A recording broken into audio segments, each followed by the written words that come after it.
وأفضل الصلاة وأتم التسليم على أشرف الأنبياء وسيد المرسلين محمد وعلى أهل بيته الطيبين الطاهرين.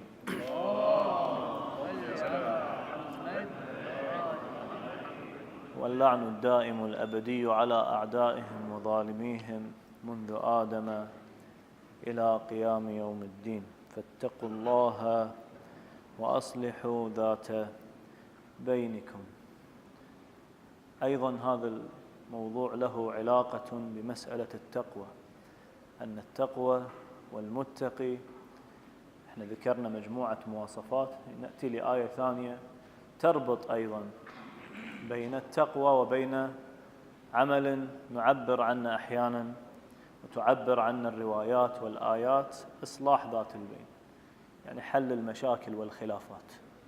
بتعبيرنا اليوم هو حل المشاكل والخلافات بين أي أطراف مختلفة، سواء داخل مجتمع وأسرة، سواء مجتمع أكبر، سواء بين طرفين أصدقاء، سواء بين اثنين بينهم مشكلة وغيرها. الأمر الأول في هذه المسألة أن الخلافات حتى بين المؤمنين وبين الإخوان وبين الأهل وبين الأسرة الواحدة، أفراد الأسرة الواحدة، هي أمر خلينا نقول نعبر عنها أمر طبيعي، مو بمعنى أن أمر طبيعي يعني أمر محبب، لكن بمعنى أن أمر يقع عادة في كل المجتمعات، يقع يعني في مجتمع المدينة المنورة، في المجتمعات اللي بعدها، في مجتمع يكون قائده نبي، في مجتمع لا يكون قائده نبي، كانت تقع الخلافات دائما، يعني أمر يقع بشكل دائم. أمام هذه الخلافات، في مواجهة هذه الخلافات، عندنا ثلاث أنواع من الناس.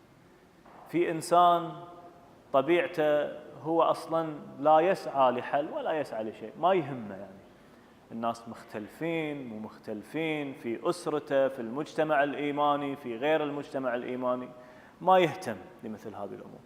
وهذه صفة سلبية مو صفة إيجابية، يعني مرات الناس تطرح هذا الشخص أنه هو خوش واحد، أنه ما له شغل. لا، أحيانا ما له شغل مو إيجابي، مو شرط يكون إيجابي.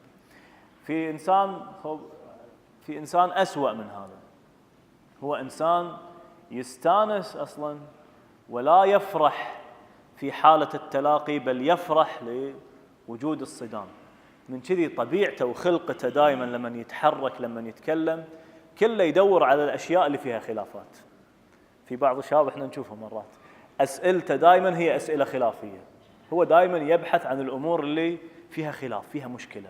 وين ما في مشكلة، وعندنا بعض الروايات تذم، ما أقصد أحد، أنا الحين شباب بلشوا يضحكون، عندنا بعض الروايات تذم الوجوه التي لا تراها إلا في المعارك، في المشاكل.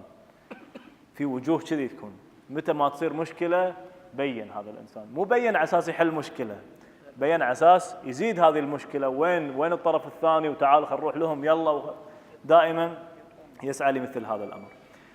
الطرف الثالث أو المجموعة الثالثة، وهي خلينا نقول المتقين الحقيقيين، هو الذي يسعى دائما إلى الإصلاح بمقدار ما يتمكن هذا الإنسان بحسب قدرته. أيضا أحيانا احنا ما نطلب من شخص يسعى لإصلاح هو غير قادر عليه، بين مجموعتين غير قادر عليه. يعني الحين مثلا في ناس قاعد يتقاتلون في الدول الثانية، يقول لي أنا تعال أحل هاي المشكلة، ما أقدر أحل هذه المشكلة، لا راح أحل مشكلة سوريا ولا راح أحل مشكلة اليمن ولا راح أحل مشاكل هذه، ما أقدر.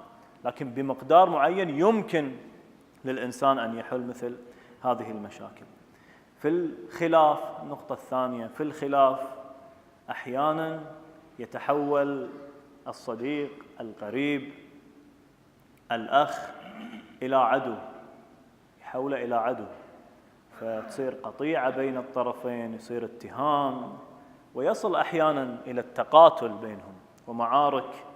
ويبرر لنفسه الإنسان عادة من يختلف ويا واحد، يبرر لنفسه أن يستغيبه، ويبرر لنفسه أن يهتك عرضه، ويبرر لنفسه أن يقول به ما يشاء. وهذه مشكلة أيضا، مشكلة حتى في تتبع عثرات. بعض الناس إذا اختلف ويا واحد يقوم يتصيد عليه بكل شيء، تلاقي حتى مثلا الحين باعتبار خلينا نقول في تويتر وانستغرام يدور عليه وشنو يسوي بتويتر وانستغرام، عادي يصير في بعض الناس كذي، وهذه مشكلة في المجتمع ويجب أن ينتبه لها. يحول هذا الشخص إلى عدو. هني النقطة الثالثة، لازم نفهم الفرق بين أمرين. هناك إنسان أو مجموعة أو جماعة هي عدو، وهذيلي مجموعة خاصة مقصورة على مجموعة معينة، مجموعة تواجه تحارب الدين، تسعى لضرب الدين. مو كل شخص يختلف معاي هو عدو أحوله إلى عدو، فأبرر الآيات القرآنية والروايات اللي تتحدث عن العلاقة مع العدو، هذا لازم أنا أسوي وياه كذي. لا لا، مو بهذا المعنى. العدو هي مجموعة خاصة تحارب الدين، تسعى لضرب الدين. ولذلك على الإنسان أن يكون دقيق في تشخيص العدو ومعرفة من هو العدو. الأمر الثاني، هناك ناس ليسوا بأعداء لكن أختلف معهم، هذا مو عدو، ما يصير أتعامل معاه على أساس أنه عدو. هو مختلف معي فكرياً، بعيد عني فكرياً، ثقافياً، حتى خلينا نقول على المستوى أن بلد أو على مستوى عشيرة أو على مستوى عائلة أو على أي مستوى، حتى على مستوى دينياً يختلف معي. مو مباشرة من يختلف معي في الدين أو يختلف معي في أي شيء هذا عدو. العدو قلنا هناك خصوصيات معينة لهذا العدو، هو شخص يحارب يسعى وغيرها. هني هذا التقسيم حتى نفهم فكرة معينة، أن الدين أساساً قائم على الرحمة والتعامل الحسن والتسامح والتواصل والحوار والكلام والسلام مع كل من هو غير عدو.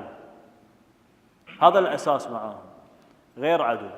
وهني لازم أعرف العدو من هو، حتى لا أنا أخلط بين العدو وبين المختلف معي. المختلف معي ليس بعدو.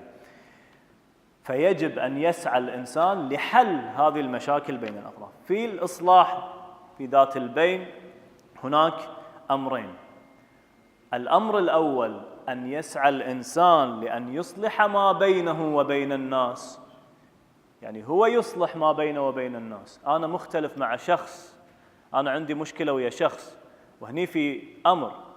أحيانا كأفراد هناك اختلاف، وأحيانا كجماعات هناك اختلاف. إحنا عندنا حتى داخل مجتمعنا على مستوى تقليد عندنا اختلاف، على مستوى آراء سياسية عندنا اختلاف، على مستوى أمور اجتماعية عندنا نختلف أحيانا. هني الإنسان يجب أن يسعى لحل مثل هذه الأمور. الأمر الأول أن يسعى ويصلح ما بينه وما بين أي شخص هو عنده مشكلة معه، هذا هو الأساس، إصلاح ذات البين، هذا جزء من الإصلاح.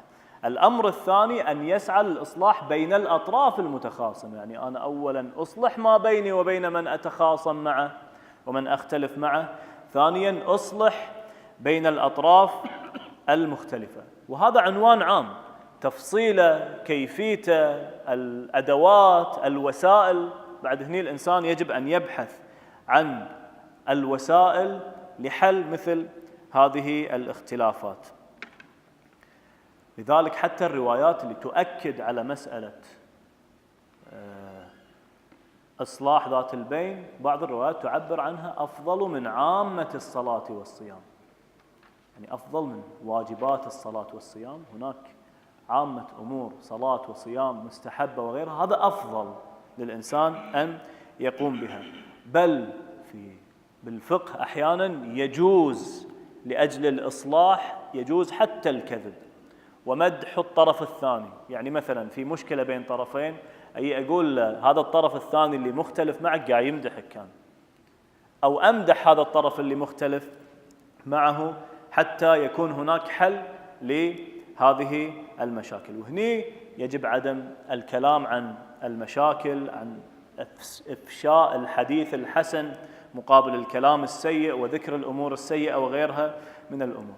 الأمر الأهم اللي أختم فيه أخيراً، أن الإنسان، يذكرون حتى بعض العلماء في شرح أو في تفسير إصلاح ذات البين أن من إصلاح ذات البين إصلاح ما بين الإنسان وبين الله تبارك وتعالى.